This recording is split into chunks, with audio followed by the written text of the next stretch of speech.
स्वागत है एक बार फिर से आपके चैनल कम्पिटिटिव टारगेट क्लासेस पे। आज आप सभी का एक बार फिर से स्वागत है बिहार दरोगा के प्रीवियस ईयर क्वेश्चन के साथ। इससे पहले मैंने 2 वीडियो अपलोड ऑलरेडी कर चुकी हूँ, जो कि प्रीवियस ईयर 2000 मतलब कि 2021 में जो एग्ज़ाम हुआ था 21-22 में, तो वो दोनों का वीडियो अपलोड कर चुकी हूँ। इसके साथ साथ 2019 का जो फर्स्ट शिफ्ट में हुआ था वो भी वीडियो जारी कर चुकी हूँ प्रीवियस ईयर क्वेश्चन का, जो कि बिहार दरोगा से रिलेटेड है। तो आप लोग को ये तीसरा वीडियो है, जो कि बिहार दरोगा प्रीवियस ईयर क्वेश्चन का ये तीसरा वीडियो है। इसके साथ साथ ही यदि आप हमारे चैनल पे नए हो तो इस चैनल को ज़रूर सब्सक्राइब करो, क्योंकि यहाँ पे बिहार दरोगा की तैयारियाँ स्टार्ट करवा दी गई है। और इसके साथ साथ जीके जीएस के क्वेश्चन की भी क्लास स्टार्ट हो चुके हैं, तो आप हमारे चैनल के प्लेलिस्ट में जाकर देख सकते हो। तो आज का video previous year question Bihar दरोगा का यह पार्ट 3 वीडियो है। यदि आपको हमारा वीडियो अच्छा लगे तो इसे ज़रूर लाइक करना, अपने दोस्तों में शेयर करो। तो चलो हम अपने वीडियो की ओर चलते हैं। तो आप हमारे वीडियो के लास्ट तक बने रहो, क्योंकि ये तीसरा वीडियो बिहार एसआई प्रारंभिक परीक्षा 2019 की परीक्षा तिथि, जो कि 22 दिसंबर 2019 के द्वितीय पाली में हुआ था, उसका ये क्वेश्चन है। तो यहाँ पे देखोगे, प्रीवियस ईयर क्वेश्चन लगाने से एक फ़ायदा होता है कि उनको परीक्षा का पैटर्न पता चलता है कि कौन से सब्जेक्ट से ज़्यादा क्वेश्चन आते हैं, और कौन से सब्जेक्ट से ज़्यादा क्वेश्चन आते हैं वो तो पता चलता है। इसके साथ साथ कौन से सब्जेक्ट में कौन से टॉपिक से ज़्यादा क्वेश्चन आते हैं ये एक आइडिया सा लग जाता है। तो प्रीवियस ईयर क्वेश्चन बहुत इंपॉर्टेंट हो जाते हैं किसी भी एग्ज़ाम देने से पहले, उसका जानने के लिए। तो आज का पहला क्वेश्चन, अहमदाबाद मिल हड़ताल आंदोलन, ये वाला क्वेश्चन हम लोग के भी एग्जाम में आया था। तो ये इतना अच्छा था क्योंकि यहाँ पे 2 आंसर इसका दिया हुआ है, तो इसके 2 आंसर हो जाएंगे। क्योंकि अहमदाबाद मिल आंदोलन ये तो सबको पता होगा कि 1918 में हुआ है। वहीं 1918 एक और ऑप्शन दे दिया तो सबको इजी, मतलब 1 नंबर तो ऐसे ही सबके आ गया। वहीं खेरा आंदोलन का कब हुआ था, तो खेरा आंदोलन भी 1918 में हुआ था। जालियांवाला हत्याकांड जो सबको पता है कि 1919 में हुआ, तो लास्ट बच जाता है हमारा चंपारण सत्याग्रह, जो कि 1917 में। तो इसका राइट आंसर सी डी, जो भी मारा है सबका सही हुआ है। क्वेश्चन नंबर 2 में आते हैं।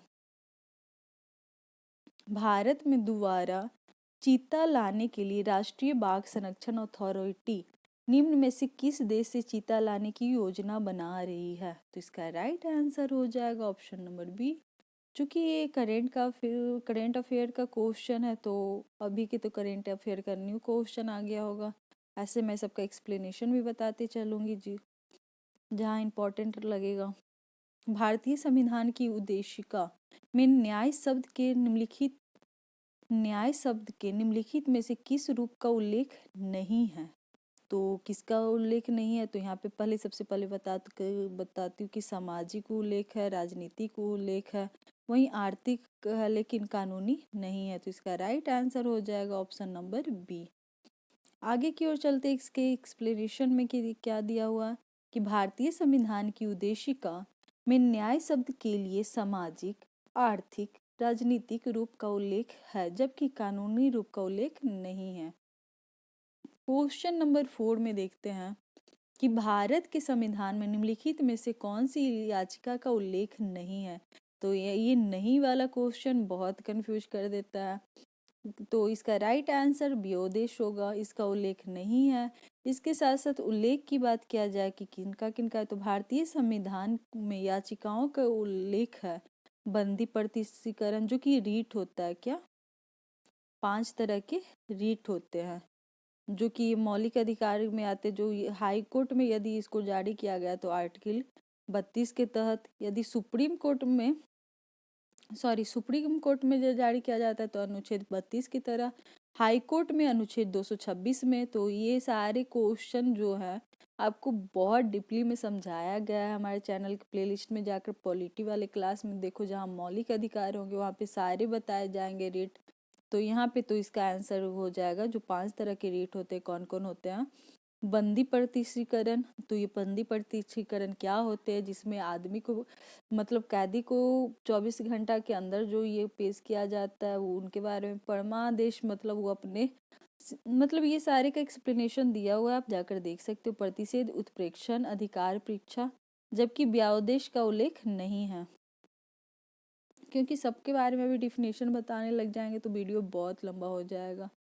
तो नेक्स्ट क्वेश्चन हो जाएगा विद्युत विभवांतर का एसआई इकाई क्या होता है। विद्युत विभवांतर मतलब फिजिक्स में एसआई वाले से एक क्वेश्चन आते ही है। तो विद्युत विभवांतर का एसआई मात्रक वोल्ट हो जाएगा, option number D right answer. वहीं क्वेश्चन नंबर 6 की ओर चलते हैं। निम्नलिखित में से कौन सी पर्वत श्रृंखला नेपाल से संबंधित नहीं है। नेपाल से संबंधित कौन नहीं है, अरकान योमा, अरकान योमा जो कि नेपाल से संबंधित नहीं है। इसके एक्सप्लेनेशन की ओर आओगे कि अरकान योमा, जिसे अरकाना पर्वतमाला या रखाइन पर्वतमाला भी कहते हैं, पश्चिमी म्यांमार की एक पर्वतमाला है जो भारत के साथ सीमा निर्धारित करती है। शेष तीनों पर्वतीय श्रृंखला नेपाल से संबंधित है। आगे की ओर चलेंगे, जो कि है निम्नलिखित में से कौन से संसदीय समिति का अध्यक्ष अनिवार्य रूप से सत्ताधारी दल के सदस्यों में से होते हैं। तो ये तो प्राक्कलन समिति, जिसके 3 होते हैं। तो यहाँ पे राइट आंसर हो जाएगा ऑप्शन नंबर ए प्राक्कलन समिति। अब प्राक्कलन समिति किसे कहते हैं, लोक लेखा समिति किसे कहते हैं, सबको संसदीय समिति जो भी है सबके बारे में बता दिया गया, तो आप जाकर देख सकते हो। प्राक्कलन समिति का गठन लोकसभा के सदस्यों में होता है, जबकि लोक लेखा समिति सार्वजनिक उपक्रम समिति में लोकसभा और राज्यसभा के सदस्य होते हैं। ऐसा देखो कि प्राक्कलन समिति में सिर्फ लोकसभा के सदस्य होते हैं, जबकि लोक लेखा समिति में लोकसभा के भी होते हैं और राज्यसभा के भी सदस्य होते हैं। इसमें प्राक्कलन समिति के अध्यक्ष सत्ताधारी दल का सदस्य ही होता है। तो आगे की ओर चलते हैं, जो कि क्वेश्चन नंबर 8 है। भारत के उत्तर पूर्वी में गार्जी बेलोनियो रेल ट्रैक का उद्घाटन किया गया, जिसे राज्य में किया गया है। तो इसका right answer option number C हो जाएगा, त्रिपुरा। आगे की ओर चलते हैं, जो कि है क्वेश्चन नंबर 9 कि भारतीय संविधान में कौन से अनुच्छेद का उल्लेख कर्तव्यों का उल्लेख किया गया, क्या है कि कौन भारतीय संविधान के कौन से अनुच्छेद में मूल कर्तव्यों का उल्लेख किया गया। तो अनुच्छेद 51 मतलब भाग के 4 के ए। क्वेश्चन नंबर 10 में देखोगे कि निम्नलिखित में से कौन सी धातु एक कमरे के ताप पर तरल होती है। तो इसका right answer option number C bromine. कौन सी धातु कमरे के ताप पर तरल रूप में मतलब द्रव अवस्था में होती है। तो ऑप्शन नंबर सी इसका राइट आंसर हो जाएगा, ब्रोमीन एक ऐसी धातु है जो कमरे के तापमान पर तरल अवस्था में पाई जाती है। 11 धातुएं कमरे के तापमान पर गैसीय अवस्था में होती है, जबकि अन्य धातुएं ठोस अवस्था में पाई जाती है। इसके साथ साथ क्वेश्चन नंबर 11 में देखो कि भारत ने फिल इन द ब्लैंक्स की सहायता देने के लिए ऑपरेशन समुद्र मैत्री चलाया। ऑपरेशन समुद्र मैत्री का संबंध किससे है, भारत और इंडोनेशिया से। तो ये अभी के लिए भी इम्पोर्टेंट हो जाते हैं कि ऑपरेशन समुद्र भारत और इंडोनेशिया के बीच भी हुआ। वहीं क्वेश्चन नंबर 12 इकाई सतह पर लंबवत लगने वाला बल निम्नलिखित में से किससे परिभाषित है। इकाई सतत क्षेत्रफल पर लंबवत लगने वाला बल किससे परिभाषित करता है, तो दाब से। किसी इकाई सतह पर लगने वाले लंबवत बल को दाब कहते हैं। इसकी इकाई न्यूटन पर मीटर स्क्वायर होती है, जिसे पास्कल भी कहते हैं। यह एक अदिश राशि होती है। तो अदिश राशि सदिश राशि के बारे में भी बताया गया है। यदि आप बिहार दरोगा की प्रॉपर तैयारी करना चाहते हो तो आप हमारे चैनल के साथ ज़रूर जुड़ो और हमारे चैनल को सब्सक्राइब करो। यदि सब्सक्राइब करते हो हमारे चैनल को तो आप तक यदि यहाँ पे कोई भी वीडियो अपलोड किया जाएगा या बिहार दरोगा से संबंधित कुछ भी जानकारी दिया जाएगा तो सबसे पहले आप तक पहुँचेगी। तो आप हमारे चैनल से के साथ ज़रूर जुड़ो, ये आपके लिए बहुत इम्पोर्टेंट होने वाला है। नेक्स्ट क्वेश्चन, मालविका मित्रम के लेखक कौन है, तो Kalidas. Right answer option number C हो जाएगा। क्वेश्चन नंबर 14 कि हाल ही में विश्व बैंक की सहायता से कृषि क्षेत्र को स्मार्ट प्रोजेक्ट भारत के किस राज्य में शुरू किया गया है? तो इसका right answer option number B हो जाएगा, महाराष्ट्र। तो आपको एक आइडिया लग रहा होगा कि करेंट का बहुत योगदान रहता है बिहार दरोगा के पीटी में। निम्नलिखित में से किस बीमारी का संबंध निक्षय पोषण योजना से है? कौन सी योजना से? निक्षय पोषण योजना से। तो टीबी का, ट्यूबरक्लोसिस। क्वेश्चन नंबर 16 जो कि फेवरेट क्वेश्चन है, हिंद स्वराज के लेखक कौन है? तो हिंद स्वराज के लेखक कौन है? महात्मा गांधी। महात्मा गांधी से जुड़ा हुआ हर एक एग्जाम में एक क्वेश्चन नई क्वेश्चन आता है। तो ये सब टॉपिक ऐसे होते हैं दोस्तों जहाँ से क्वेश्चन हमेशा पूछता है। निम्नलिखित सूत्रों में कौन से चूना पत्थर को निरूपित करता है? चूना पत्थर को कौन निरूपित करता है? तो कैल्शियम कार्बोनेट। तो इसका राइट आंसर हो जाएगा option number B, calcium carbonate को चूना पत्थर निरूपित करता है। भारत में प्रधानमंत्री राष्ट्रपति द्वारा नियुक्त किया जाता है। अनुच्छेद 74 में इसका जिक्र किया गया है कि राष्ट्रपति की सहायता एवं सलाह के लिए एक मंत्रिपरिषद का गठन होगा जिसके अध्यक्ष प्रधानमंत्री होंगे। यदि अनुच्छेद 74 में पूछा जाए किसका गठन होगा तो मंत्रिपरिषद का। वहीं अनुच्छेद 75 में पूछा जाए कि किसका गठन होगा तो प्रधानमंत्री के पद का। तो 74 और 75 मंत्रिपरिषद और प्रधानमंत्री से जुड़ा हुआ है, तो आप देख सकते हो हमारे चैनल पे जाके। आगे की ओर चलते हैं। यहाँ पे तो ऑलरेडी दिया हुआ है कि संविधान के अनुच्छेद 75 के अनुसार प्रधानमंत्री राष्ट्रपति द्वारा नियुक्त किया जाता है। तब विधेयक मतलब कि बहुमत दल द्वारा मनोनीत व्यक्ति किसी भी दल को स्पष्ट बहुमत न होने पर राष्ट्रपति स्वविवेक उस व्यक्ति को जिसके पक्ष में बहुत ही संभावना और प्रधानमंत्री के रूप में नियुक्त करता है। आगे की ओर चलेंगे जो कि मैथ का क्वेश्चन है कि अजीत ने एक पेन ड्राइव उसके अंकित मूल्य के 4/5 भाग के मूल्य से खरीदारी और उसके मूल अंकित मूल्य के 20% ज़्यादा मूल्य पर बेच दी जाती है। तो अजीत का लाभ प्रतिशत क्या होगा? तो मैथ के क्वेश्चन ऐसे आते हैं जो आपसे सॉल्व हो सकते हैं। लेकिन यदि मैथ आपको हार्ड लगता है तो मैथ का भी क्लास स्टार्ट करवा दिया गया है, तो आप वहाँ से जाकर देख सकते हो। कमेंट बॉक्स में लिख सकते हो कि कौन से चैप्टर का चाहिए। ऐसे सारा सब्जेक्ट आपको धीरे धीरे प्रोवाइड किया जाएगा। इसके साथ साथ ही हमारे चैनल पे आपको बिहार दरोगा की तैयारी स्टार्ट करवा दी गई है। और एग्ज़ाम होने अभी तो वैकेंसी आने वाली है, और यदि एग्ज़ाम होने जिस भी डेट को एग्ज़ाम होगा उससे 1-2 मंथ पहले आपको हैंड रिटेन नोट्स आपको प्रोवाइड करवा दिया जाएगा, जो कि आपको PDF लिंक में डाल दिया जाएगा जो अभी तैयार हो रहा है। तो आप यदि उसे पढ़ लेते हो तो 1 मंथ के अंदर आपकी तैयारी इतनी अच्छी हो जाएगी कि PT इजीली क्वालिफाई कर सकते हो। तो आगे की ओर चलते हैं कि मैथ का ये क्वेश्चन था जो कि डिस्काउंट वाले से था। यदि अंकित मूल्य 100 मानते तो क्रय मूल्य 100 का 4/5। यहाँ पे एक्सप्लेनेशन आप देख सकते हो। और यदि आपको मैथ बना हुआ चाहिए तो टेलीग्राम लिंक पे जाकर देखो, वहाँ पे सॉल्व करके मैं दे चुकी हूँ।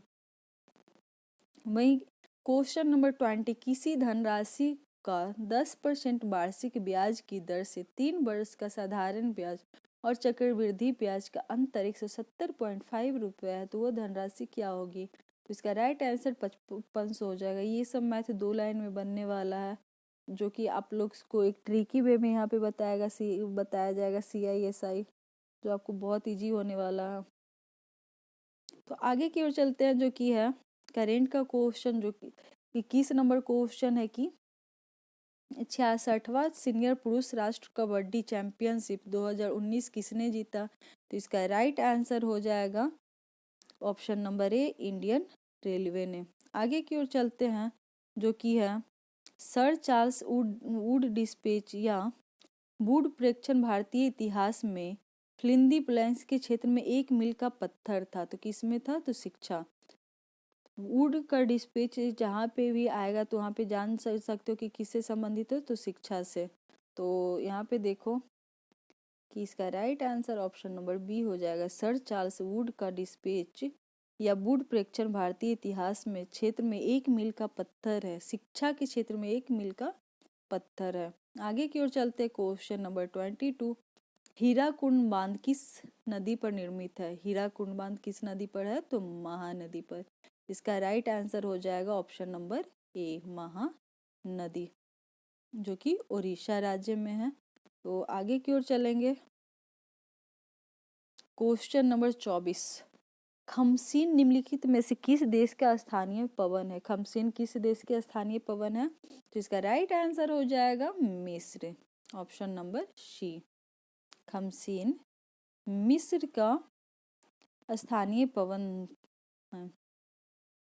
खमसीन गर्म एवं शुष्क धूल भरी स्थानीय पवन है, जिसे मिस्र में स्थानीय स्तर पर खमसीन कहा जाता है।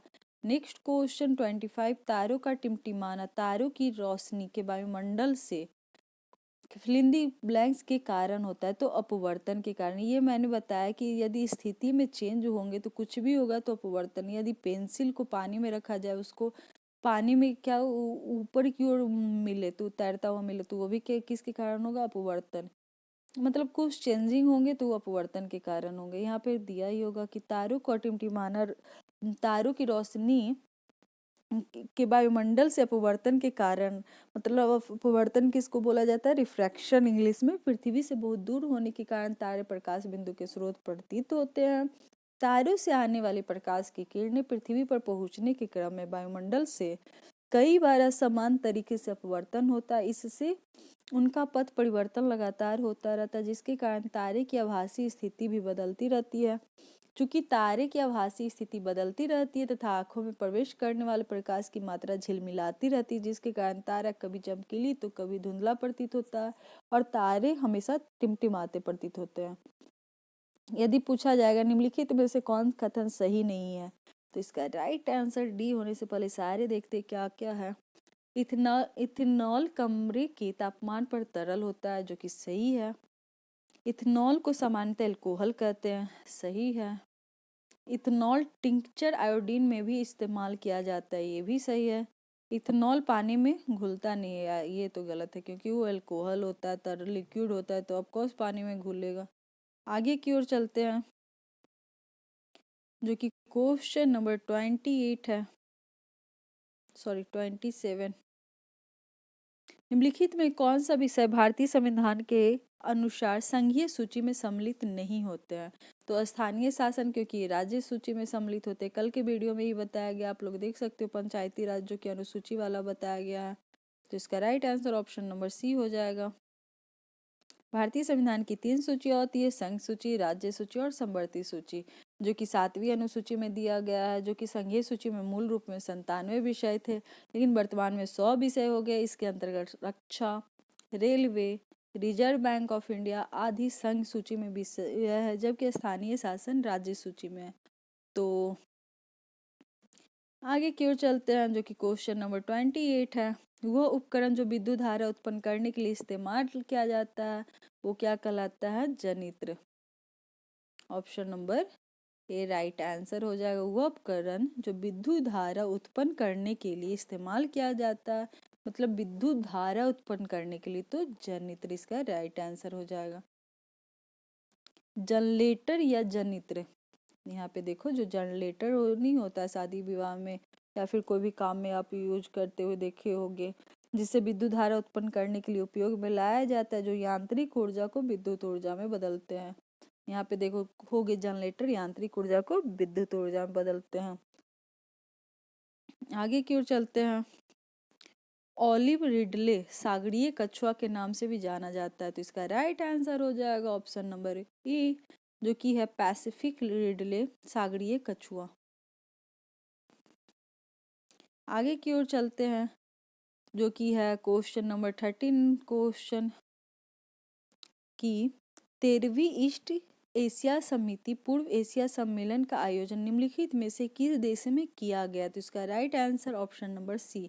तो यहाँ पे देख सकते हो कितने ज़्यादा करंट के क्वेश्चन है, जो कि आने वाले समय में भी पूछा जाता है कि ये खेल कहाँ से संबंधित है। तो ये देख सकते हो सिंगापुर। आपको पैटर्न का एक आइडिया लग रहा होगा कि किस टाइप के क्वेश्चन आते हैं। कि क्वेश्चन नंबर 30 में देखोगे, कोई वस्तु यदि स्थिर है या निश्चित वेग से सीधी रेखा पर गति कर रही है, यदि उस पर कोई बाह्य बल नहीं लगता है, तो वो अपनी प्रारंभिक अवस्था में ही बनी रहती है। तो ये न्यूटन की प्रथम गति, जब तक उस पर कोई भारी फोर्स ना दो तो वो न्यूटन के प्रथम गति में हो जाएगा। मतलब इसका right answer option number B हो जाएगा, न्यूटन के प्रथम नियम। न्यूटन के प्रथम नियम के अनुसार यदि कोई वस्तु विराम अवस्था मतलब स्थिर अवस्था में रहता है, यदि वो एक समान चाल से सीधी रेखा में चल रही है तो वैसे ही चलती रहेगी जब तक कि उस पर कोई बाह्य बल नहीं लगाया जाए। इसे जड़त्व का नियम भी कहा जाता है। आगे के क्वेश्चन में देखोगे, जो कि फिर से मैथ के क्वेश्चन है। यदि एक भिन्न के अंश को 20% बढ़ा दिया जाए और इसके हर को 10% कम कर दिया जाए तो भिन्न को 3/2 बन जाती, तो मूल भिन्न क्या हो जाएगा? तो इसका राइट आंसर ऑप्शन नंबर ए हो जाएगा, जिसे देख लेना। यहाँ पे सॉल्यूशन भी है। यदि मैथ से कोई भी कन्फ्यूजन है तो आप कमेंट बॉक्स में लिख सकते हो, मैं इसका फिर से बता दूंगी डीपली, ऐसे टेलीग्राम पे दे दिया गया, आप जाके देख सकते हो। क्वेश्चन नंबर 33 भी मैथ का है। ए अकेला एक काम को 16 घंटे में, बी अकेला 20 घंटे में तथा सी अकेला 24 घंटे में पूरा कर सकता है। तीनों ने मिलकर एक काम को पूरा किया जिसकी मजदूरी 777 रुपया मिली। तो मजदूर बी का हिस्सा कितना होगा? तो ऑप्शन नंबर बी 252। मेरा एडवाइस मानो कि जितने भी प्रीवियस ईयर क्वेश्चन उससे खुद सॉल्व करने की कोशिश करो और देखो कि आपके कितने क्वेश्चन सही आ रहे हैं। मतलब कि आप अपनी तैयारी को देखो कि जो एग्जाम में जितने स्टूडेंट जितने नंबर पे क्वालिफाई किए उसके आप आगे पीछे नंबर के हो या नहीं हो। यदि आपका नंबर बहुत कम भी आ रहा हो तो डरने की कोई बात नहीं, लेकिन कम से कम एक बार ट्राई जरूर करो प्रीवियस ईयर क्वेश्चन को अपने मन से मारने के लिए। और देखो 100 में से कितने नंबर आपके आते हैं, मतलब कितने सही होते हैं। तो और यदि आपके नंबर अच्छे आ रहे हैं तो बहुत अच्छी बात है। आपको थोड़ा बहुत और पढ़ने की ज़रूरी, आपकी तैयारी ऑलरेडी हो चुकी है, बस आपको रिवीजन की ज़रूरी है। और यदि जिनका नंबर कम आ रहा है तो उनको भी डरने की कोई ज़रूरत नहीं है, क्योंकि वो अपनी तैयारी 1-2 मंथ में अच्छा कर सकते हैं। तो एक कम से कम अब सीरियस होकर 100 क्वेश्चन का टेस्ट सीरीज ज़रूर लगाओ। मैं बार बार बोल रही हूँ, ज़्यादातर आप प्रीवियस ईयर क्वेश्चन सॉल्व करने की कोशिश करो कि आपके कितने सही हो रहा है। यदि आपको 50+ भी सही हो रहा है तो कोई बात नहीं, आपको बहुत नंबर बढ़ने वाले हैं, क्योंकि आप इस चैनल से जुड़ सकते हो और यहाँ पे तैयारी स्टार्ट करवा दी गई है। उसके बाद अभी की एक प्रीवियस ईयर क्वेश्चन लगाओ, अभी से 1-2 सप्ताह बाद लगाओ, फिर खुद आपको पता चल जाएगा कि कितने नंबर आपके बढ़े हैं। तो आगे की ओर चलते हैं, जो कि 34 नंबर क्वेश्चन है। मानव शरीर में गुब्बारे नुमा संरचना, जिन्हें फिलिंदी ब्लैंक्स कहा जाता है, श्वसन के दौरान गैसीय आदान प्रदान के लिए सतह प्रदान करती। तो इसे का राइट आंसर क्या हो जाएगा? ऑप्शन नंबर सी, जो कि है एल्वियोलाई। मानव शरीर के गुब्बारा नुमा संरचना, जिन्हें एल्वियोलाई कहा जाता है, श्वसन के दौरान गैसीय आदान प्रदान करते हैं।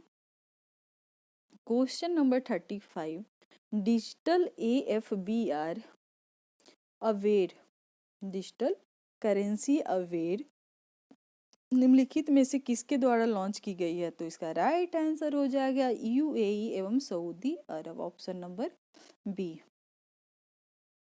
36 नंबर, जयप्रकाश पुल निम्नलिखित में से किस नदी पर स्थित है? तो ऑफकोर्स गंगा नदी पर होगा। इसका right answer option number C. आगे की ओर चलते हैं, जो कि निम्नलिखित में से कौन से को कथन सही है? तो इसका right answer option number D हो जाएगा। भारत में केंद्रीय मंत्रिमंडल इसरो के टेक्निकल लाइजन यूनिट की मॉस्को की स्थापना को मंजूरी दी है, जो कि सही है। इटलूर के में इसरो के अधिकारी प्रतिनियुक्त होंगे, तो ये भी सही है। इसरो का गगनयान मानव अंतरिक्ष कार्यक्रम 15 अगस्त 2022 तक पूरा होने का लक्ष्य है, जो कि सही है। तो इसका right answer option number D हो जाएगा।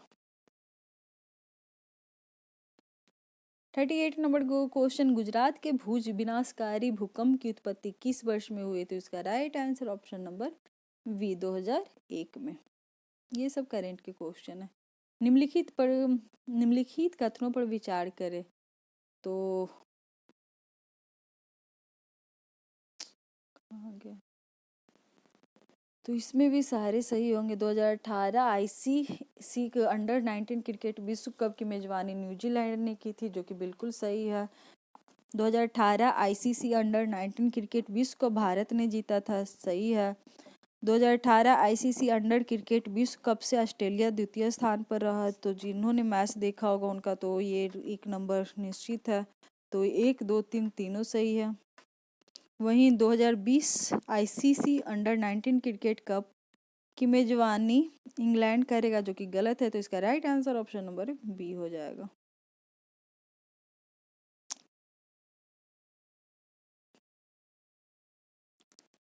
क्वेश्चन नंबर 40, भारत में आर्थिक जनगणना कब की गई? भारत में आर्थिक जनगणना 1977 में की गई है।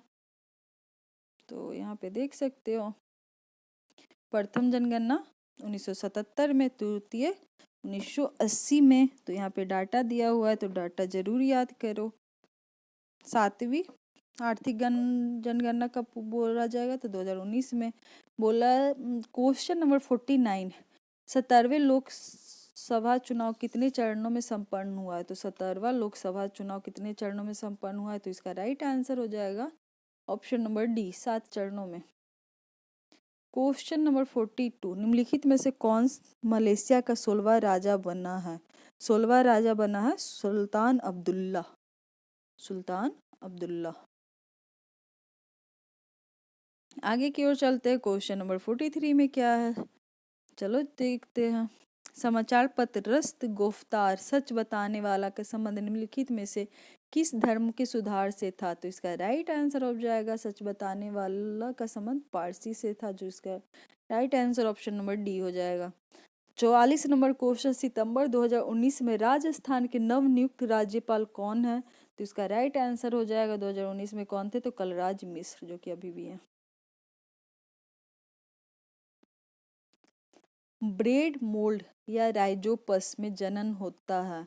तो ये बायोलॉजी के क्वेश्चन है। बायोलॉजी का क्वेश्चन तो हार्ड आता है, ये सबको पता है कि कहाँ से पूछ दे बायोलॉजी, पता नहीं। तो ब्रेड मोल्ड राइजोपस में जनन होता है, तो इसका राइट आंसर हो जाएगा बीजाणु गठन द्वारा। क्वेश्चन नंबर 46, अरुण 3 जल परियोजना निम्नलिखित में से किस देश में स्थित है? तो इसका right answer option number C हो जाएगा, नेपाल। आगे की ओर चलते हैं, जो कि 47 नंबर, भारत और किस राज्य में हॉर्नबिल फेस्टिवल का आयोजन किया गया है? तो उस टाइम तो ये नागालैंड में था, लेकिन अभी इस बार चेंज हो गया है।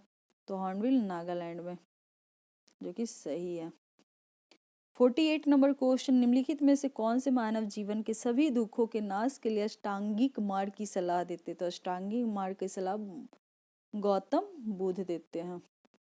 Option number C right answer. 1931 में इंडियन नेशनल कांग्रेस का अधिवेशन कहाँ हुआ था? तो कब कब पूछा जा रहा है? 1931 में। तो कराची अधिवेशन, जो कि सरदार वल्लभ भाई पटेल थे। तो यहाँ पे देखो, 1931 में इंडियन नेशनल कांग्रेस का राष्ट्रीय अधिवेशन कराची में हुआ था। इसकी अध्यक्षता सरदार वल्लभ भाई पटेल ने की थी। क्वेश्चन नंबर 50, यूनाइटेड किंगडम ने नया सिक्का ब्लैक होल किसके सम्मान में जारी किया? तो ब्लैक होल किसके सम्मान में जारी किया? तो इसका राइट आंसर हो जाएगा Stephen Hawkins, option number B. आगे की ओर चलते हैं। 1905 में बंगाल विभाजन के समय वायसराय कौन था? जो कि बहुत इंपॉर्टेंट है, लॉर्ड कर्जन। 1905 में बंगाल के विभाजन के समय वायसराय लॉर्ड कर्जन थे। क्वेश्चन नंबर 52, निम्नलिखित में से लॉर्ड कर्जन का योगदान नहीं था? तो कहाँ नहीं था? सती प्रथा पर रोक का, पुलिस सुधार में था, बंगाल विभाजन में था, सेना व न्यायिक सुधार में था, जबकि सती प्रथा पर रोक नहीं था। ये विलियम बेंटिंग का था। तो भारत के संदर्भ में लॉर्ड कर्जन द्वारा पुलिस सुधार, सेना, न्यायिक सुधार हेतु कार्य किए गए। सन 1905 में बंगाल विभाजन की घोषणा उसके द्वारा ही की गई थी, लेकिन सती प्रथा पर रोक में उसका कोई योगदान नहीं था। सती प्रथा पर रोक लॉर्ड विलियम बेंटिंग द्वारा लगाया गया था। क्वेश्चन नंबर 53, पोकल्ली धान भारत के साथ साथ अंतर्राष्ट्रीय मीडिया में भी खबरों में था। इसका संबंध किससे था? तो पोकल्ली धान का संबंध केरल राज्य से है। क्वेश्चन नंबर 54, जो कि फिर से जो मैंने पढ़ाया है वो क्वेश्चन आया है। तो आप लोग देख सकते हो कितने सारे क्वेश्चन प्ले लिस्ट से ऑलरेडी आया हुआ है पीटी में। निम्नलिखित में से कौन सा अनुच्छेद धार्मिक कार्यों के प्रबंध की स्वतंत्रता देती है? तो इसका राइट आंसर हो जाएगा ऑप्शन नंबर ए, अनुच्छेद 26। क्योंकि भारतीय संविधान के अनुच्छेद 25 से 28 तक धार्मिक स्वतंत्रता का अधिकार नहीं थे। अनुच्छेद 26 सभी धार्मिक संप्रदाय प्रथाओं को सार्वजनिक व्यवस्था, नैतिकता, स्वास्थ्य के अधीन अपने धार्मिक मामलों का स्वयं प्रबंधन करने एवं अपने स्तर पर धर्मार्थ या धार्मिक परियोजना से संस्थाएं बनाने और कानून के अनुसार संपत्ति रखने, प्राप्त करने और उसके प्रशासन करने के अधिकार की गारंटी देता है। आगे की ओर चलेंगे, जो कि क्वेश्चन नंबर 55 है कि ट्यूरिंग अवार्ड किस क्षेत्र से संबंधित है? तो ट्यूरिंग अवार्ड कंप्यूटर विज्ञान एवं एआई से संबंधित है। तो इसका right answer option number C हो जाएगा। आगे की ओर चलेंगे, जो कि है नोंग करेम डांस फेस्टिवल 2019 का आयोजन निम्नलिखित में से किस राज्य में किया गया है? तो इसका राइट आंसर ऑप्शन नंबर ए हो जाएगा, मेघालय। नोंग करेम डांस फेस्टिवल 2019 किस राज्य में? मेघालय राज्य में। संविधान सभा का पहला सत्र हुआ था, तो ऑप्शन नंबर बी इसका राइट आंसर है, दिसंबर 1946 में। संविधान सभा का पहला सत्र स्टार्ट हुआ था दिसंबर 1946 में। संविधान सभा का प्रथम अधिवेशन 9 दिसंबर 1946 को हुआ था। इसके अस्थायी अध्यक्ष डॉक्टर सच्चिदानंद सिन्हा था, जो 2 दिन के पश्चात 11 दिसंबर को सभा ने डॉक्टर राजेंद्र प्रसाद को अपना स्थायी अध्यक्ष चुन लिया था। क्वेश्चन नंबर 58, पद्म विभूषण सम्मानित छत्तीसगढ़ की तीजन बाई निम्नलिखित में से किससे संबंधित है? तो इसका राइट आंसर हो जाएगा ऑप्शन नंबर ए, गायन से। पद्म विभूषण किससे संबंधित है? गायन से। तीजन बाई का संबंध। पुंगानुर एक नस्ल है, नस्ल से भी क्वेश्चन 2 बार आ चुका है, और ये एग्जाम ऐसा है कि आपसे रिपीटेड क्वेश्चन भी पूछेगा। तो रिपीटेड क्वेश्चन यदि आप को एक आइडिया होगा तब तो रिपीटेड क्वेश्चन के बारे में बता सकते हो कि कहाँ से आपसे पूछा जाएगा। इसलिए आपको प्रीवियस ईयर क्वेश्चन बहुत जाना जरूरी है, क्योंकि यहाँ आप जितने भी किसी से भी सुनो कि रिपीटेड क्वेश्चन बहुत एग्जाम में आते हैं, खास करके बिहार वाले एग्जाम में तो रिपीटेड क्वेश्चन बहुत वैल्यूएबल है। तो उसके लिए प्रीवियस ईयर जानना ज़रूरी भी है। जैसे कि यहाँ पे एक नस्ल आ गया, पुंगानुर एक नस्ल है, तो ये गाय का है, क्योंकि इसके बारे में बहुत कम जानते होंगे। आई थिंक मैं तो नहीं जानती थी इसके बारे में, रियली बताऊँ तो, लेकिन मैंने इसका यूपीएससी वाला कोई क्वेश्चन देखा था प्रीवियस ईयर वाला, जिसमें ये सेम क्वेश्चन था, तो मैंने ये सही टिक करके आया था। सेबी का मुख्यालय कहाँ है? सेबी का मुख्यालय बी, मुंबई में। नेक्स्ट क्वेश्चन 61 नंबर क्वेश्चन, निम्नलिखित में से कौन सही है? ट्राई की स्थापना 1997 में हुआ था, जो कि ऐसे जो ज़्यादातर क्वेश्चन रहते हैं लगभग सब सही ही होते हैं। तो आप यदि नहीं जान रहे हो तो सभी वाला लगाओगे तो सही हो जाएगा। ट्राई की स्थापना 1997 में की गई, सही है। ट्राई की स्थापना संसद द्वारा पारित कानून द्वारा की जाती, सही है। ट्राई की स्थापना उद्देश्य से टेलीकॉम क्षेत्र के रेगुलेट करना था, सही है। Try doctor ARS Sharma try को वर्तमान प्रमुख है, जो कि सही है। आगे की ओर चलते हैं, जल राशि जो स्पेन एवं फ्रांस दोनों के ही साथ तटीय क्षेत्र बनाती है, वह है, क्या है वो? तो इसका राइट आंसर 62 का हो जाएगा ऑप्शन नंबर डी, बिस्के की खाड़ी। बिस्के की खाड़ी। आगे की ओर चलते हैं, जो कि है हिप्पोकैम्प किस ग्रह का चंद्रमा था? हिप्पोकैम्प किस ग्रह का चंद्रमा था? तो नेपच्यून। ये भी अच्छा क्वेश्चन है, आप लोग को हो सकता है आने वाले एग्जाम में देखने को मिले। हिप्पोकैम्प किस ग्रह का चंद्रमा है? तो नेपच्यून। आगे की ओर चलते हैं, जो कि 64 है, ब्लू माउंटेन पर्वत शिखर भारत के किस राज्य में स्थित है? तो ये तो सबको पता होगा, ब्लू माउंटेन पर्वत शिखर कहाँ है? तो मिजोरम में। पेंगु फोंगुपुई, जिसे ब्लू माउंटेन भी कहते हैं, पूर्वोत्तर भारत के मिजोरम राज्य का सबसे ऊंचा पर्वत शिखर है, जो म्यांमार की सीमा के साथ निकट स्थित है। तो क्वेश्चन नंबर 65 है, काराकोता राजवंश का संबंध किसके इतिहास में था? तो काराकोता राजवंश का संबंध जम्मू कश्मीर के इतिहास में था। जम्मू कश्मीर इसका राइट आंसर हो जाएगा option number B. BrahMos missile के बारे में निम्नलिखित में से कौन सा कथन सत्य है? तो ये भी सारा ही होगा। देखो क्योंकि एक मतलब टेस्ट से सॉल्व करते करते एक आइडिया हो जाता है आपको कि यह 2 चरणों में चलने वाली मिसाइल है, सही है। इसकी उड़ान क्षमता 290 किलोमीटर तक है, सही है। यह प्राध्वनिक गति से चल सकती है, बिल्कुल सही है। दागो और भूल जाओ तंत्र के आधार पर कार्य करती है, सही है। क्वेश्चन नंबर 67, बिहार में 1857 की क्रांति का नेतृत्व किसने किया? तो बिहार की बात हो रही, बिहार में 1857 की क्रांति बहुत बार क्वेश्चन ही पूछ चुका है, तो इसका राइट आंसर कुंवर सिंह हो जाएगा। निम्नलिखित में से रमन मैग्सेसे पुरस्कार 2019 किससे सम्मानित है? तो रवीश कुमार से। इसका right answer option number D. 69 number question देखो क्या है। निम्नलिखित में नहीं, ये तो हो चुका है। निम्नलिखित में से कौन सा राष्ट्रीय खेल दिवस के बारे में सही है? तो ये 29 अगस्त को होता है, और यहाँ तो दिया ही है। राष्ट्रीय खेल दिवस भारत में 29 अगस्त को मनाया जाता है, मेजर ध्यानचंद के सम्मान के रूप में मनाया जाता है, सही है।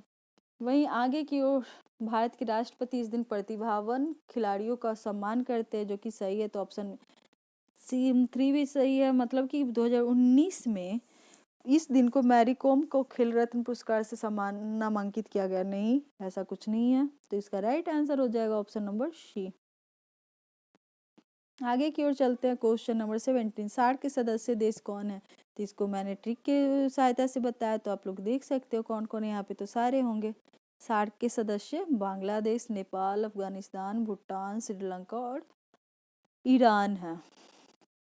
आगे की ओर देखो कि सार्क के यदि सदस्य कितने देशों में रियल में, तो 8 देश है, जो कि सार्क की स्थापना 1985 में हुई थी। तो आर्क इस संगठन का मुख्यालय काठमांडू, नेपाल में 8 कौन कौन सदस्य? अफगानिस्तान, बांग्लादेश, भूटान, भारत, मालदीव, नेपाल, पाकिस्तान एवं श्रीलंका। आगे की ओर चलते हैं। निम्नलिखित में से कौन ब्रह्म समाज के संस्थापक थे? ब्रह्म समाज के संस्थापक कौन है? तो इसका राइट आंसर हो जाएगा, ब्रह्म समाज के संस्थापक कौन है? राजा राम मोहन राय। नीरज चोपड़ा उस टाइम ही फेमस थे। नीरज चोपड़ा निम्नलिखित में से खेल से संबंधित है? तो भाला फेंक। भाला फेंक। निम्नलिखित में से किसने विद्युत चुम्बकीय प्रेरण की खोजना की? विद्युत चुम्बकीय प्रेरण की खोजना किसने की है? तो इसका right answer option number B हो जाएगा, फैराडे। विद्युत चुम्बकीय प्रेरण की खोज 1831 ईस्वी में माइकल फैराडे द्वारा किया गया था, जबकि स्वतंत्र रूप से इसकी खोज 1832 ईस्वी में जोसेफ हेनरी द्वारा की गई थी। भारतीय संविधान के किस अनुच्छेद के अनुसार उपराष्ट्रपति राष्ट्रपति के रूप में कार्य अथवा उसके कर्तव्यों का निर्वहन कर सकती? तो इसका right answer option number D हो जाएगा, अनुच्छेद 65। जो इसके बारे में मैंने ऑलरेडी अच्छे से समझाया कि यदि राष्ट्रपति अपने पद पे नहीं होंगे तो उनकी जगह उपराष्ट्रपति कार्य करेंगे। यदि पूछा जाएगा उपराष्ट्रपति की सैलरी कैसे मिलती, तो उपराष्ट्रपति की सैलरी राज्य के सभापति होने के रूप में मिलते हैं। इसके साथ साथ यदि पूछा जाएगा राज्य के सभापति के रूप में मिलते हैं तो उपराष्ट्रपति का वेतन कितना है? तो 4 लाख। इसके अलावा भी पूछोगे यदि राष्ट्रपति अपने पद पे न होकर उपराष्ट्रपति जब उनके पद पे कार्य करते तो उनको कितना वेतन मिलता है? तो उनको उस टाइम राष्ट्रपति के कार्य करने के लिए राष्ट्रपति के इक्वल वेतन मिलता है। तो राष्ट्रपति का वेतन कितना है? 5 लाख। तो उस टाइम उपराष्ट्रपति को कितना मिलेगा? तो कितना मिलेगा? 5 लाख। तो उपराष्ट्रपति को राष्ट्रपति की जगह पे कार्य करने का निर्वहन कितने अनुच्छेद में है? तो अनुच्छेद 65 में। मतलब ये सब कुछ जोड़कर एक वीडियो मैंने ऑलरेडी अपलोड कर दिया है, तो आप लोग जाकर देखो, मजे करो। आपको पॉलिटी इजी वे में सॉल्व हो जाएगा सारा क्वेश्चन, क्योंकि अनुच्छेद से जुड़ा हुआ क्वेश्चन बहुत आते हैं। आगे की ओर चलो। जो मारायूर सुखियों में है था, क्योंकि इसे जीआई टैग मिला, तो मारायूर क्या था? एक गुड़ था। जीआई टैग वाले भी मिलते हैं। 75 का राइट आंसर क्या हो जाएगा? Option number B. आगे की क्वेश्चन में फिलिंदी ब्लैंक के सदस्य को सामान्यतः हरी शैवाल कहते हैं। हरी शैवाल किसे कहते हैं? तो क्लोरोफाइसी। आगे की ओर चलोगे तो 77 नंबर क्वेश्चन, निम्नलिखित में से कौन से कथन भारत के उपराष्ट्रपति चुने जाने की अर्हता के संबंध में नहीं था? तो यहाँ पे देखो, यदि हमारा वीडियो देखे होगे तो ये बिल्कुल सही मारोगे, वो भारत के नागरिक है, सही है। 35 वर्ष की आयु पूर्ण कर चुका है, सही हुआ। कोई लाभ के पद पर नहीं हो, सही हो। लोकसभा का सदस्य निर्वाचित होने के लिए अर्हता नहीं, राज्यसभा के सदस्य के लिए। आगे के क्वेश्चन में भी मैथ का क्वेश्चन देखने को मिलेगा आपको। 1000 रुपये अंकित मूल्य की एक वस्तु को एक दुकानदार खरीदता है तथा 10% एवं 20% की दो क्रमागत छूट प्राप्त करता है। यह परिवहन आदि पर क्रय मूल्य का 10% खर्च करता है। यदि वह वस्तु को किस मूल्य पर बेचे ताकि 15% का लाभ हो, तो इसका राइट आंसर ऑप्शन नंबर ए हो जाएगा। 910.80 कैसे हुआ यहाँ पे सॉल्यूशन आप देख सकते हो। आगे की ओर चलोगे, क्वेश्चन नंबर 79, सियाचिन हिमनद स्थित है, तो सियाचिन हिमनद कहाँ स्थित है, तो काराकोरम श्रेणी में। आगे की ओर चलोगे, क्वेश्चन नंबर 80, विश्व पृथ्वी दिवस, पृथ्वी दिवस कब मनाया जाता है, तो 22 अप्रैल को। इसका राइट आंसर ऑप्शन नंबर ए। 81 नंबर क्वेश्चन कहाँ पे है, उसमें देखो, बैरी नाग झील जो कि निम्नलिखित में किस भारतीय नदी का उद्गम स्थल है, तो इसका राइट आंसर हो जाएगा झेलम नदी, जो कि जम्मू कश्मीर में। 2022 में ओलंपिक खेल की मेजबानी करेगा, 2022 में कहाँ करेगा, इसका राइट आंसर हो जाएगा जापान में। एक सेकेंड 2020 के ओलंपिक को वही सोचे टोक्यो। 2020 के ओलंपिक खेलों की मेजबानी कौन करेगा, जापान, जो कि टोक्यो। आगे की ओर चलते हैं, जो कि 83 नंबर क्वेश्चन, निम्नलिखित में से कौन सी ऊष्मा की इकाई नहीं है, तो इसका राइट आंसर हो जाएगा ऑप्शन नंबर डी, फॉन। आगे की ओर चलेंगे, भारत और श्रीलंका के मध्य संयुक्त सैन्य युद्धाभ्यास का नाम क्या है, तो भारत और श्रीलंका के बीच सैन्य कौन सा है, मित्र शक्ति। आगे की ओर चलो, राष्ट्रीय उद्यान जो भारत एवं नेपाल की सीमा पर गंडक नदी के तट पर स्थित है वह है, तो वाल्मीकि नेशनल पार्क। इसका राइट आंसर हो जाएगा ऑप्शन नंबर सी, जो कि Valmiki national park. Question number 86 की ओर चलते हैं, जो कि प्रथम आंग्ल सिख युद्ध किन वर्षों में, और ये सब क्वेश्चन तो बहुत आते हैं यार। 1845 से 46 प्रथम आंग्ल सिख युद्ध, आंग्ल सिख 1845 से 1846, मतलब प्रथम आंग्ल युद्ध 1845 से 46 में सिख और अंग्रेजों के मध्य हुआ। इस युद्ध में सिखों का पराजय हुआ तथा मार्च 1846 ईस्वी में लाहौर की संधि हुई। इस युद्ध की समाप्ति हुई, सिख का पराजय हो गया था। Poverty and un British rule in India नामक पुस्तक के लेखक दादा भाई नौरोजी हैं, option number C right answer. 88 number question, Ranganathittu पक्षी अभ्यारण्य स्थित है, तो रगनाथीतू पक्षी अभ्यारण्य कहाँ स्थित है, तो इसका राइट आंसर हो जाएगा ऑप्शन नंबर डी।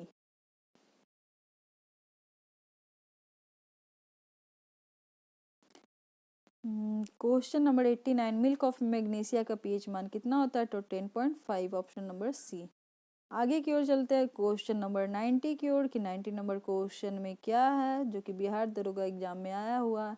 तो बुकर पुरस्कार विजेता इन्ना वर्नस द्वारा निम्नलिखित में से कौन सी पुस्तक लिखी गई, तो इसका राइट आंसर हो जाएगा मिल्कमैन। आगे की ओर चलते हैं, जो कि क्वेश्चन नंबर 91 है, निम्नलिखित में से कौन सा विकल्प समरूपी अंगों का उदाहरण नहीं है, मतलब समान रूप के उदाहरण नहीं है, तो कीड़े की पंख, बाकी सब हाँ एक साथ संबंध रखते हैं। निम्नलिखित में से कौन 2019 के रसायन विज्ञान के क्षेत्र में नोबेल पुरस्कार विजेता नहीं है, मतलब किनको किनको पुरस्कार मिला है, तो जॉन बी 2019 की बात किया जाए तो जॉन बी गुडनेव को मिला है, एम स्टानले व्हिटिंग को मिला, अंकिरा योशिना को मिला, जबकि जॉर्ज स्मिथ को नहीं मिला है, तो ये राइट आंसर हो जाएगा। इसके साथ साथ आपको ये पता चला होगा कि नोबेल पुरस्कार से भी क्वेश्चन करेंट में पूछे जाते हैं, जो कि मैंने वीडियो में अपलोड कर दिया है। यदि करेंट अफेयर की वीडियो आपको चाहिए तो करेंट अफेयर का स्पेशली बिहार दरोगा के लिए एक वीडियो मैं लाऊंगी, यदि आपको चाहिए तो कमेंट बॉक्स में ज़रूर लिखो।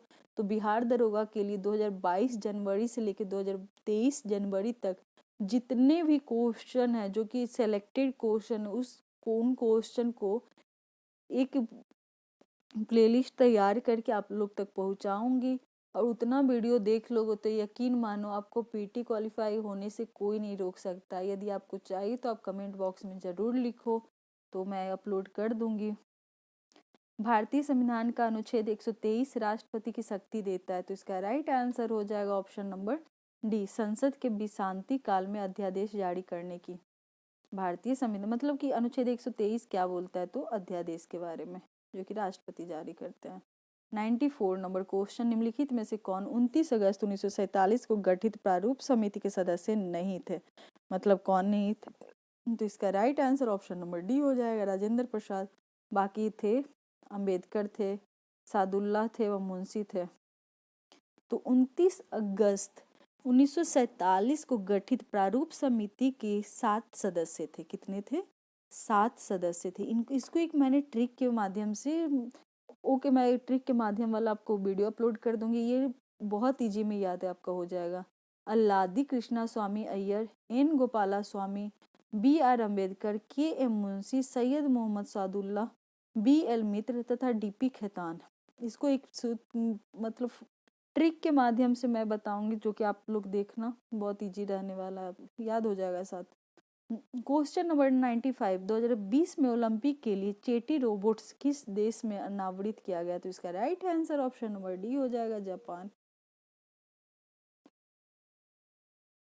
क्वेश्चन नंबर 96, नेचुरेलिस हिस्टोरिया के लेखक कौन है, तो प्लिनी। नेचुरलिस हिस्ट्री के लेखक, पुस्तक एवं लेखक भी पूछा जाता है। द नेचुरल हिस्ट्री के लेखक प्लिनी द एल्डर थे। 97 नंबर क्वेश्चन, निम्नलिखित में इसके किसके द्वारा स्मार्ट इंडिया हैकाथॉन 2019 आयोजित किया गया, तो इसका राइट आंसर हो जाएगा ऑप्शन नंबर सी, जो कि है मानव संसाधन विकास मंत्रालय द्वारा। क्वेश्चन नंबर 98, जो कि पक्षी के बारे में निम्नलिखित में से कौन सा है, तो ये निशांत नामक यूएवी का एक संस्करण है, सही है। इसे कैमरा तथा लेजर उपकरण लगे होते, ये भारत का उत्पाद है, मतलब ये तीनों सही है, तो ऑप्शन नंबर बी इसका राइट आंसर हो जाएगा। आगे की ओर चलते हैं, जो कि क्वेश्चन नंबर 99 है। इंटेंसिफाइड मिशन इंद्रधनुष का संबंध किस क्षेत्र से है, तो इसका right answer option number D, टीकाकरण हो जाएगा। इंटेंसिफाइड त्रिपुर मिशन इंद्रधनुष का संबंध टीकाकरण से है। आज के क्वेश्चन का लास्ट है क्वेश्चन नंबर 100, जो कि बिहार दरोगा 2019 के सेकेंड शिफ्ट का ही लास्ट क्वेश्चन है। लोथल किस नदी के निकट स्थित है, तो इसका राइट आंसर हो जाएगा भोगवा नदी। तो आज ये प्रीवियस ईयर क्वेश्चन बिहार दरोगा का ये तीसरा वीडियो था, जो कि 100 क्वेश्चन थे। तो इन 100 क्वेश्चन को आप एक सॉल्व करने की कोशिश करो और देखो कि कितने क्वेश्चन आपके सही हुए हैं। यदि आपके सही क्वेश्चन मतलब अच्छे खासे क्वेश्चन सही हो गया है, तो तब तो अच्छी बात है। मतलब जितने भी क्वेश्चन सही हो, आप एक बार देखो कि कितने सही हो रहा है। और हमारे चैनल के साथ आप ज़रूर जुड़ो, नेक्स्ट वीडियो भी आपको जल्दी अपलोड करवा दिया जाएगा, क्योंकि ऐसा है कि प्रीवियस ईयर क्वेश्चन का बहुत अहम रोल होता है, क्योंकि बहुत सारे एग्जाम में रिपीटेड क्वेश्चन भी आने की संभावना रहता है। तो आपको प्रीवियस ईयर क्वेश्चन जानना ज़रूरी है, तब तो रिपीटेड क्वेश्चन को सही करके आओगे। तो थैंक यू दोस्तों हमारे साथ लास्ट तक बने रहने के लिए। जिसके नेक्स्ट वीडियो भी जल्दी अपलोड करवा दिया जाएगा। मतलब आज तक जितने भी बिहार दरोगा के एग्ज़ाम हुए हैं, वो सारे क्वेश्चन आप तक प्रोवाइड करवाने की जिम्मेवारी मेरी है। तो इन 100 क्वेश्चन को आप क्या करना, आपका एक होमवर्क है, इन 100 क्वेश्चन को आप सुनो और देखो, एक चार्ट बनाओ। चार्ट में ये लिखना कि करेंट अफेयर के कितने क्वेश्चन हैं, हिस्ट्री के कितने क्वेश्चन है, पॉलिटी के कितने क्वेश्चन, मतलब कौन से पार्ट से ज़्यादा क्वेश्चन आए या कितने क्वेश्चन आए, उसका एक डाटा तैयार करो। इससे आपको ये आइडिया लगेगा कि कौन से सब्जेक्ट से ज़्यादा क्वेश्चन आया, कौन से टॉपिक से ज़्यादा क्वेश्चन आया। तो उससे आपका दिमाग मतलब माइंड एक काम करेगा कि इस टॉपिक को हमको कवर करना चाहिए, एक आइडिया सा लग जाता है। वैसे मैं सारा वीडियो आपको अपलोड करवा दूंगी, आपको कुछ टेंशन लेने की कोई बात नहीं है। तो थैंक यू दोस्तों हमारे साथ लास्ट तक जुड़े रहने के लिए। नेक्स्ट वीडियो भी जल्द अपलोड कर दिया जाएगा। Thank you so much.